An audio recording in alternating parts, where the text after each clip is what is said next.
여러분, 오늘 본문 말씀 시작하는 1절과 2절은 사람의 지명이 8명 기록되어 있습니다. 앞에 나와 있는 7명은 통치자이고 한 사람은 세례 요한입니다. 이 7명은 통치자들, 흔히 이야기하는 그 시대의 위정자들이죠. 이 사람들은 세상의 질서에 따라서, 세상의 통치의 방법에 따라서 통치하는 사람들입니다. 디베르 황제, 본디오 빌라도, 팔레스타인을 다스리고 있었던 3명의 분봉왕, 그리고 종교 지도자인 대제사장 안나스와 가야바 7명이죠. 근데 또 한쪽은 광야에서 외치는 자의 소리였던 세례 요한입니다. 이 7명과 1명은 명확하게 그 통치 방식에 대조를 이루고 있습니다.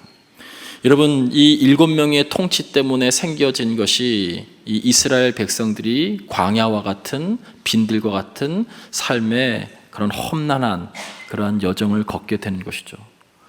그곳에서, 광야 같은 그곳에서 세례 요한은 하나님의 말씀을 붙들고서 하나님의 말씀으로 이 세상을 통치하려고 하는 그 길을 예비하는 사람입니다.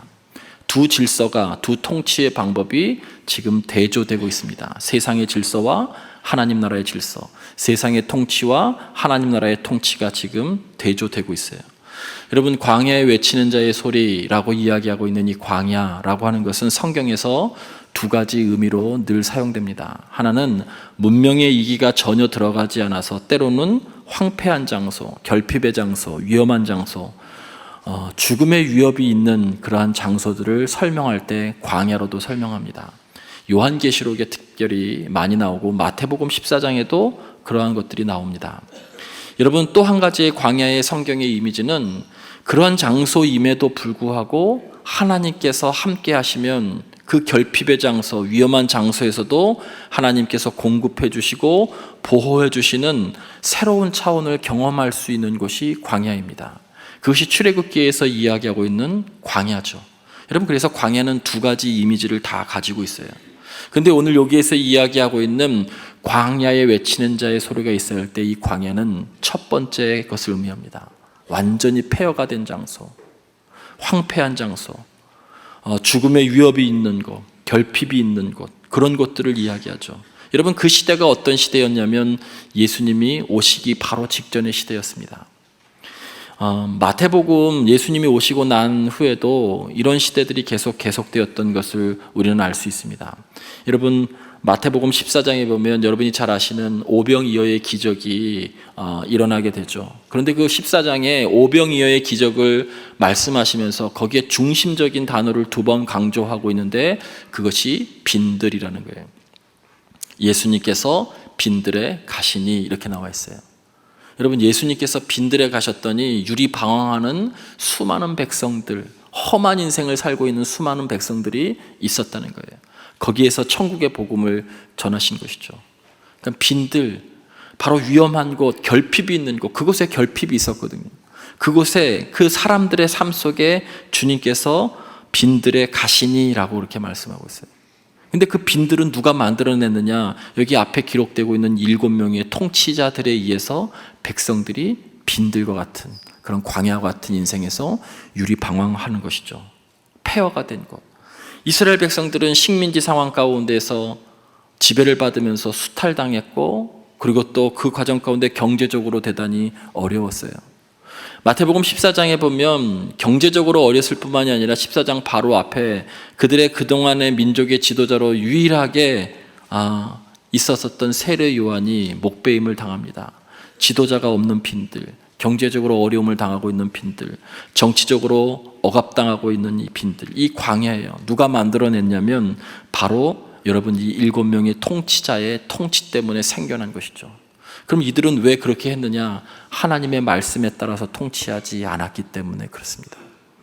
여러분, 이 시대에, 특별히 이스라엘의 이 시대에 왕들은, 대제사장은 하나님의 말씀을 받고 그 하나님의 말씀으로 세상 사람들을 다스림으로 통해서 그 백성들에게 샬롬, 평화, 정치, 경제, 사회, 문화 모든 면에서 샬롬을 이루어야 되는 것, 여러분 그것이 통치자의 할 일들이었어요. 그들은 하나님의 대행자였기 때문에 하나님의 말씀을 받고 그 말씀대로 통치할 때 샬롬이 이루어지는 것인데, 여러분, 이 7명의 위정자들은 하나님의 말씀으로부터, 하나님으로부터 멀어졌어요. 여러분, 그래서 생겨난 것이 황폐한 광야의 삶의 장소입니다. 그곳에서 세례 요한이 오늘 말씀을 전하고 있죠. 그것이 무엇이냐면, 외치는 자의 소리가 있어서 광야에서 여호와의 길을 예비하라 라고 하는 거예요. 여호와의 길을 준비하라. 여러분, 이 말씀은 복음서에 다 나와 있어요. 근데 어디를 인용한 것이냐면 이사야서 40장 1절부터 5절까지를 인용한 말씀입니다. 구약의 이사야 선지자의 말을 세례 요한이 지금 인용하고 있는 거예요. 광야에서 주의 길을 예비하라 라고 하는 것이 무슨 의미입니까? 그것은 이사야서의 시대를 알아야 되는 것이죠. 이사야서는 1장부터 39장까지 이스라엘 백성들이 하나님을 멀리함으로 인해서 아수르라고 하는 대제국에 의해서 징계받는 것을 말씀합니다. 마지막 39장에 이 징계뿐만이 아니라 장차 이 이후에는 신흥 바벨론으로 인해서 유다 민족이 멸망당할 것이다, 더 큰 심판이 올 것이다 라고 이야기해요. 결국 그래서 기원전 586년 전에 바벨론에 의해서 이스라엘 백성들이 결국 멸망당하죠. 왕조가 사라지고, 그리고 바벨론으로 포로로 잡혀가고, 더 나아가서는 마지막 왕인 시드기야는 두 눈까지 뽑혀가면서 바벨론으로 끌려갑니다. 땅도 없고 나라도 없고 성정도 없고 왕조도 없는 완전히 폐허가 된 그런 상황이에요. 하나님으로부터 멀어진, 하나님의 말씀을 듣지 않았기 때문에 생겨난 현상이죠. 바로 지금 세례 요한이 있었던 이 본문의 그 시대도 똑같은 거예요. 하나님으로부터 멀어진, 하나님의 말씀에 따라서 통치하지 않는 그 현상이 폐허가 된 광야로 백성들이 거기서 지금 살고 있는 것입니다. 그런데 40장에 전혀 이사야서 40장에 저런 새로운 전기가 시작됩니다. 그동안 1장부터 39장까지 이 폐허에 대해서 이야기하고 있다가, 증거에 대해서 이야기하고 있다가 이사야서 40장 1절부터 이 절망을 뚫고 한 줄기 강한 빛이 들어오게 되죠. 그리고 회복과 구원을 약속합니다. 그 강한 빛이 메시아죠. 여러분, 이사야서 40장 1절부터 5절까지 말씀에 이렇게 말씀합니다. 너희는 위로하라, 내 백성을 위로하라. 너희는 예루살렘의 마음이 닿도록 말하며 그것에게 외치라. 그 노역의 때가 끝났고 그 죄악이 사함을 받았느니라. 그의 모든 죄로 말미암아 여호와의 손에서 벌을 배나 받았느니라 할지니라.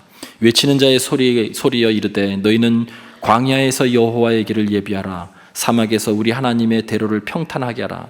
골짜기마다 도두어지며 산마다 언덕마저 낮아지며 고르지 아니한 곳이 평탄하게 되며 험한 곳이 평지가 될 것이요 여호와의 영광이 나타나고 모든 육체가 그것을 함께 보리라. 이는 여호와의 입이 말씀하셨느니라.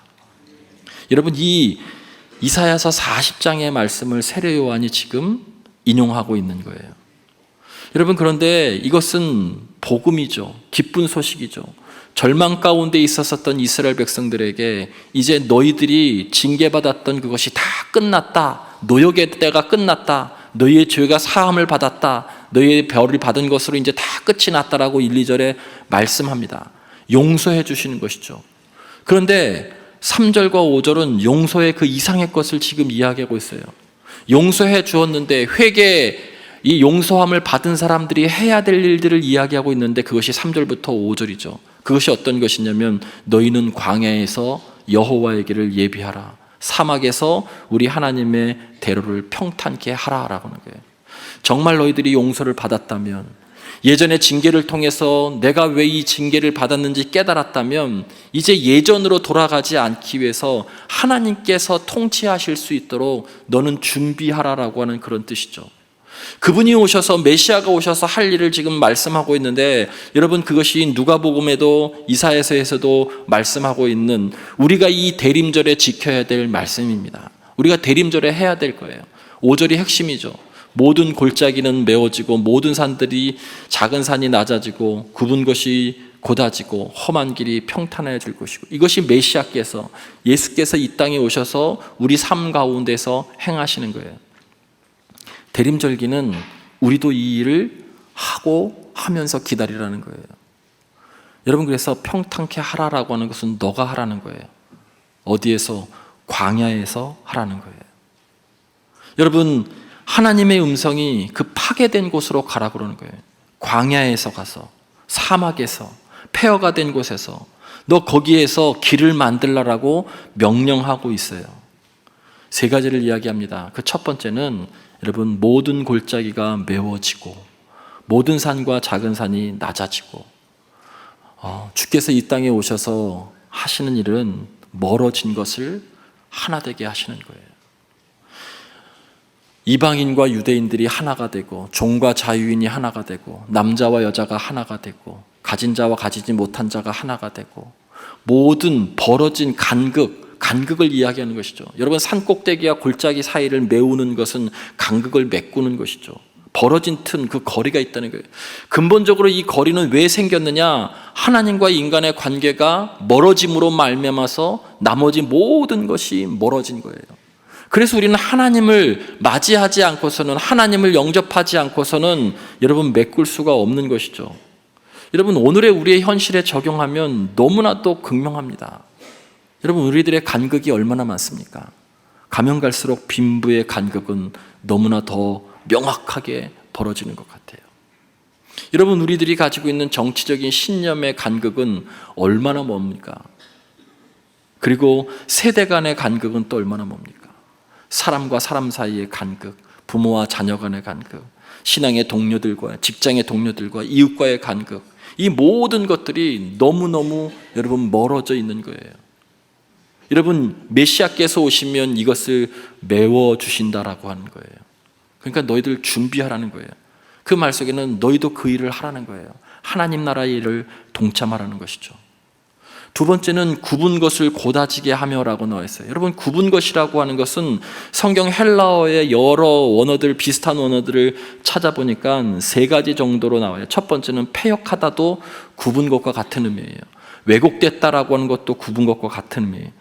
여러분, 어그러지다라고 하는 것도 굽은 것과 같은 의미예요. 패역하다, 어그러지다는요, 사람이 마땅히 행해야 될 어떤 기준, 도리에서 벗어난 것이에요. 그것이 굽은 것이에요. 여러분, 우리들이 살아가면서 하나님의 백성으로, 하나님이 창조한 형상으로서 이 땅을 살아갈 때 반드시 해야 될 우리 인간의 도리가 있는데, 그것으로부터 벗어난 행위를 하는 것, 그것을 패역했다. 그때 패역했다는 거예요. 굽은 것이죠. 어그러지고 거스르는 세대의 빌립보서 2장 15절에 나와 있는 이 어그러지고 또 일정한 기준을 벗어난 것을 의미해요. 여러분, 우리의 사회 현상 가운데 우리의 사람들이, 하나님의 형상으로 창조된 인간들이 여러분 그 기준에서 벗어나는 행동이 이 땅에 지금 얼마나 많이 일어나고 있습니까? 주께서 오시면 여러분 그 모든 것이 곧아진다는 거예요. 여러분, 이 굽은 것의 두 번째 의미는 왜곡된 것이 있다는 거예요. 왜곡된 것, 이것도 굽은 거예요. 여러분, 성경에서 오늘 본문 말씀에서 이야기하고 있는 이스라엘 백성들이 가지고 있는 선민 사상 같은 것이죠. 그런 것으로는 구원받을 수 없다는 거예요. 그래서 세례 요한은 아주 무섭게 이야기하죠. 너희 스스로 아브라함이 너희 조상이라고 말하지 말라. 하나님이 돌들로도, 저 길거리 돌들로도 아브라함의 자손을 만들 수 있다.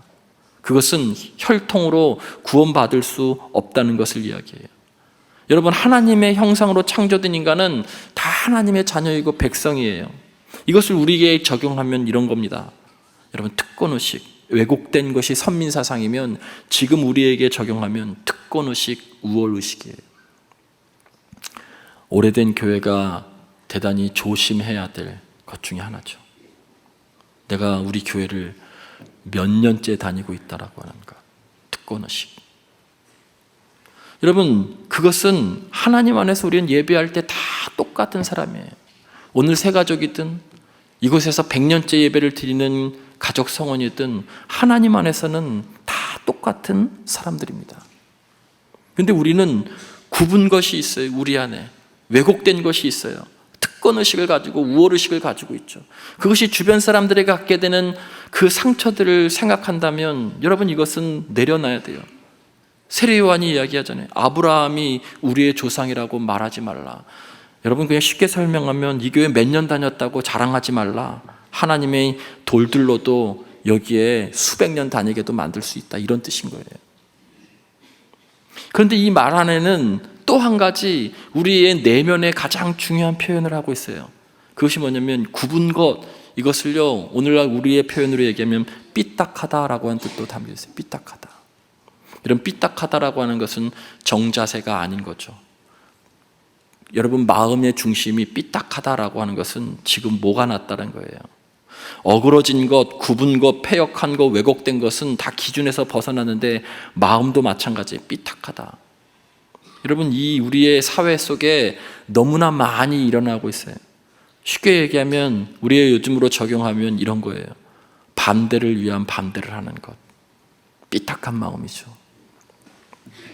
삐딱하다라고 하는 것이 굽은 거예요. 그것이 곧아진다는 거예요. 세 번째는 험한 길이 평탄하여질 것이요 라고 나와 있어요.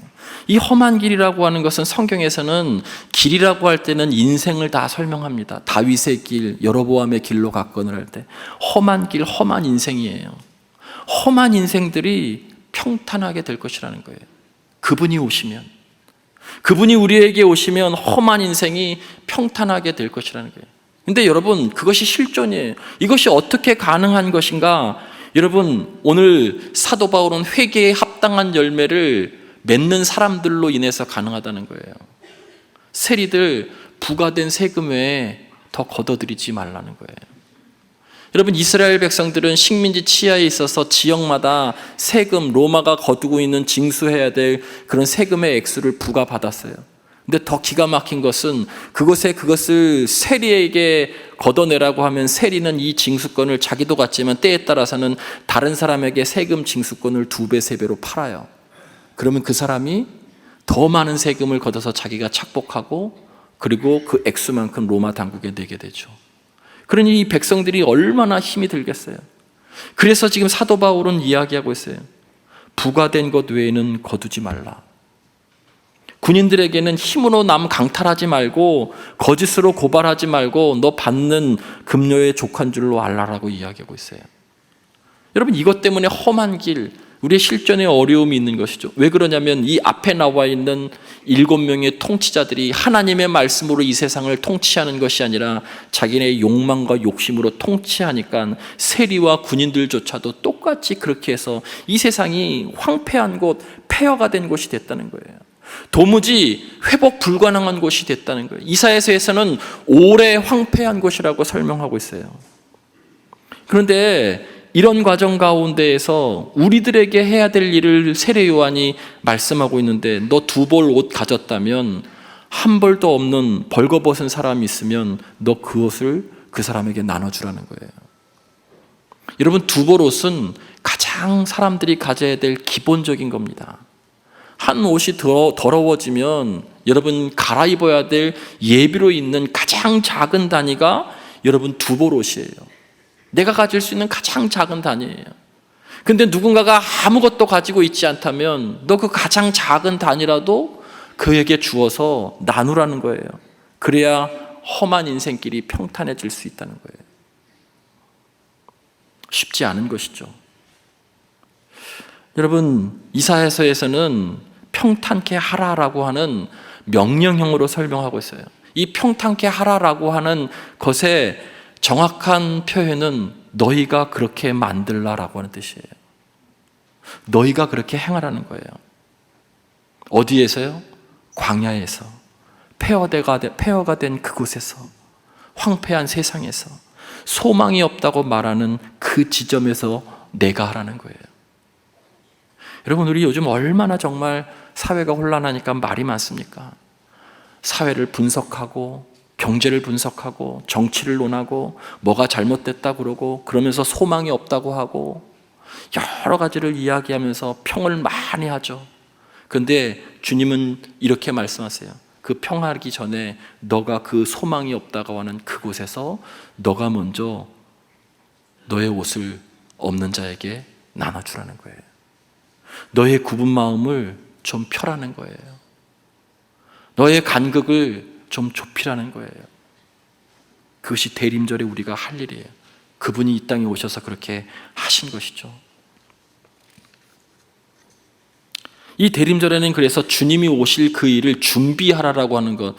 여러분, 준비하는 것은 이제 하나님의 일에 나도 이 일에 동참하게 될 텐데 갑작스럽게 하는 것이 아니라 마음의 준비를 하라는 것이 첫 번째. 그것은 뭐냐면 우리 안에 있는 황폐된 죄와 그 불순물을, 내면을 깨끗하게 하라는 것이고, 갑자기 그 일을 하는 것이 아니라 너도 주님께서 오셔서 하실 그 일을 너도 서서히 지금 몸으로 실행하라는 거예요.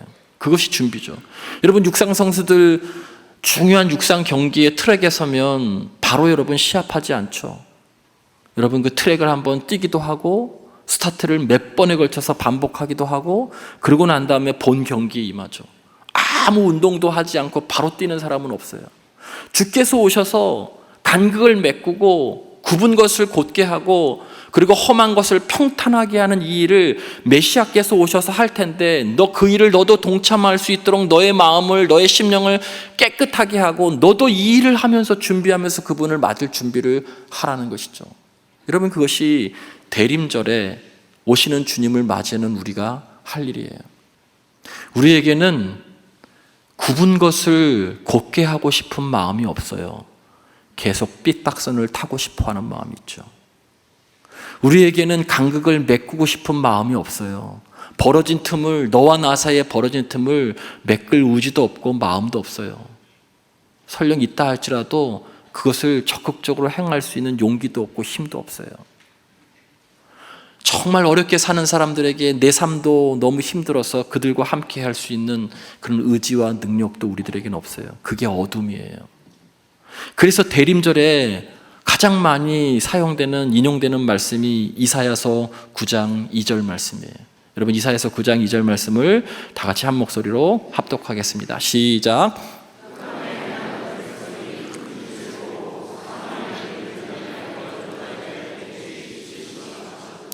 여러분, 저 말씀을 잘 보세요. 흑암은 어둠입니다. 어둠은 어떤 것이냐면 무지와 악을 어둠이에요. 하나님을 알지 못하는 그 무지가 우리들에게 이 세상에 악을 가져왔다는 거예요. 악은 다른 것이 아니에요. 하나님을 알지 못하는 것이에요. 그래서 요한복음에는 하나님과 그 보내신 아들 예수 그리스도를 아는 것이 영생이다라고 이야기하고 있어요. 악은, 무지는 어둠입니다. 근데 이것보다 더 짙은 어둠이 흑암이죠. 흑암에 행하던 백성이 큰 빛을 보고라고 말씀하죠. 이 흑암은 악과 무지를 해결할 수 있는 방도가 없는 상태를 의미하는 거예요. 분명히 이 세상이 황폐하고, 분명히 이 세상이 폐허가 됐고, 이 세상이 악이 가득하고, 이 세상이 굽어있고, 이 세상에 간극이 넓고 험난한 인생을 살아가는 인생들이 너무나 많음에도 불구하고, 그것이 악이 만연됐음에도 불구하고 이 악과 무지를 해결할 수 있는 길이, 방도가 아무것도 없는 상태가 흑암인 거예요. 우리가 그 흑암에 사는 거예요. 그 광야에 우리가 지금 살고 있는 것이죠. 그래서 흑암에 행하던 백성이라고 이야기하고 있어요. 그런데 그 흑암에 사는 백성이 그 사망의 그늘진 땅에 거두하던 자들에게 큰 빛이 비치는 거예요. 주께서 오셔서 우리들의 마음을 바꿔주시면 간극이 좁혀질 수 있다는 거예요. 믿습니까? 주께서 우리들에게 오셔서 여러분, 우리들의 마음을 바꿔주시면, 회개를 통해서 우리들의 삶을 바꿔주시면 굽은 것들, 왜곡된 것들, 삐딱한 것들, 그 모든 것들이 곧게 펼쳐질 수 있다는 거예요. 주께서 우리들에게 오시면 실존적으로 고통당하는 것, 질병과 가난과 관계와 모든 삶의 자리에서 겪고 있는 모든 아픔들 평탄하게 해주시며 용기를 주신다는 거예요. 그분을 고대하며 우리의 삶을 조정하고 우리의 내면을 깨끗하게 하는 것, 그 절기가 바로 대림절기입니다. 여러분이 주의 길을 준비하며 평탄케 하시는 그 일에 집중하시는 우리 한 달이 되기를 주의 이름으로 간절히 축원을 드립니다.